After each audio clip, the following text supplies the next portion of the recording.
वारजे माळवाडीमधील यशदीप चौकात असलेल्या तुळजाभवानी मंदिर ते दिगंबरवाडी शाळा रस्त्यावरच्या एका राहत्या घराच्या अनधिकृत बांधकामावर पुणे महानगरपालिकेच्या बांधकाम विभागाने पुन्हा एकदा कारवाई केली आहे। आतापर्यंत याच बांधकामावर झालेली ही 6वी कारवाई असल्याने नागरिकांमध्ये संतापाची लाट आहे। सदरील बांधकाम हे बहुमजली इमारतीचे नसून जुने घर पाडून राहण्यापुरते नवीन बैठे घर बांधले जात असल्याचे या ठिकाणी बोललं जाते। मात्र असे असताना देखील कारवाई होत असल्याने या मार्गावरून प्रवास करणारे प्रवासी वेगवेगळ्या प्रकारच्या चर्चा करताना दिसतात।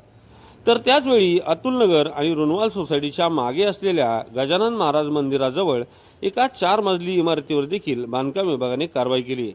मात्र ही कारवाई करताना देखील हितो पुरस्कृत दिसत असल्याच्या चर्चा या ठिकाणी होत्या।